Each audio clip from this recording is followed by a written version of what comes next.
Let's do another video the day after the 4th of July. I hope you all survived.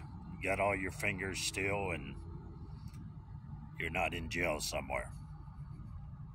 That happens, you know. Well, you know, the last couple of videos I made, I kind of explained the method of operation my dad, Bundy, had in raising us 3 boys. And I had 2 sisters, too. I have a sister who's 15 years younger than me, and she's a born-again Christian. And I had a sister who was a year older than me, and she has passed away along with her husband. They both passed away. I don't even want to get into the lifestyle they live, but it is what it is, you know. But Bundy, you know, Bundy had the method, the old school method that you raise your boys and you you make them fear you. And you know, I can understand that reasoning. He had 3 boys in his family that were not little guys, you know. I'm the oldest boy. And I kind of knew where the guy was coming from eventually. I kind of knew when to zig and zag and try to stay out of his way, make sure I didn't disrespect him to the point that he had to show me his power, you know. He wasn't afraid to do that, and I understood that. The problem is my younger brother did not understand that, or he did and he didn't care. Now, I'm talking about the one that was 5 years younger than me. He had the same name as my dad, basically the same personality. He's not going to cave. He's not going to toe the line. So he's going to meet the bull. You know, you get the horn. You play with the bull, you get the horn.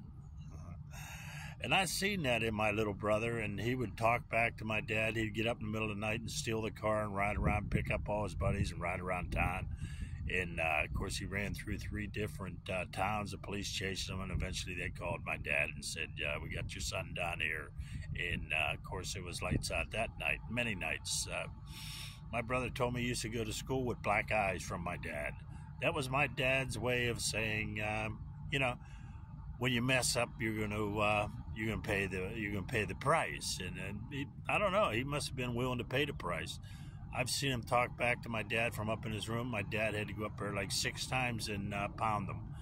It was so I got so tired of listening to it and watching it that I just had to leave. I said, I don't know what's with this kid, but he was bullheaded, pig-headed, and he was not gonna bow. You know, and I knew him of course, I knew him even since he was a little kid, and I used to have to take him everywhere, you know, and I was 5 years older than him, and I'm with my friends, and my mother made me take him along. So he was kind of a pain in the butt to me, you know, but, you know, that's what happens with siblings at those different ages, you know. But my brother, you know, he grew up with that kind of, you know, that kind of lifestyle with Bundy, and, you know, and he always had that kind of rebellious. He had a big Harley Davidson, and he was, you know, he ran with that crowd, you know, and he was a tough kid, really was, and I love him, and you know, we kind of went our own way, and that's what happens to a family that's not really raised in, you know, a family of.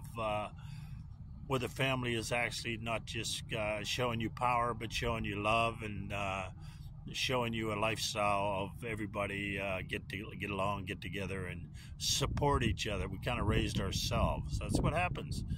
It is what it is. But he kind of went his way, and I went my way. We had 2 different personalities, and you know, he got married, and you know, he lived the wild life. But my sister died, which was his support team, and her husband died. Another member of his support team, and then his wife died. He couldn't take it. He got very depressed, very withdrawn. He was not very outgoing. And so the little support team, he had a little circle of support team that he had, kind of fell away. In a very short period of time, they all kind of died around the same time, which was, it was terrible. to him, anyways. He couldn't rebound, and he started threatening to kill himself, and he was in the hospital for a little while because he fell at work, and I went in to see him for about 3 days, and his dark mood was so bad that it was hard to be with him. And every day I left that room, I had to really kind of shake myself and try to shake that darkness off, because it would just kind of grow on you. And it was sad to be with him in that condition, but I tried to share Christ with him. He just couldn't grasp it. He just couldn't see it. I prayed with him, of course, and and that's all you can do as a Christian. You got to throw the seeds out there, and hopefully the Holy Spirit brings them to fruition. But as Christians, that's our only purpose for even being here as Christians, is to share Christ, the truth, and the light. And I hope I tried my best, but in a way, I feel I failed. But I tried. You know what I mean? But eventually, when he threatened to kill himself many times, he finally did put a gun in his mouth, and he ended himself. That's what happens. I couldn't even go to the funeral. I couldn't even go to the burial site. I can't go to funerals no more. I've seen too many people die senselessly. They didn't need to. You reach out to Christ, everything changes. All things become new. Transformation. Jesus is real. So is Satan. He'll destroy you. He's here to steal and kill and destroy you. And if you don't see that happening around you, then of course maybe you can't see it because you don't have the eyes to see it. Pray that God opens your eyes to him, so you may see him and receive him. He's real. I'm telling you. My prayer is that you find Christ. Love you.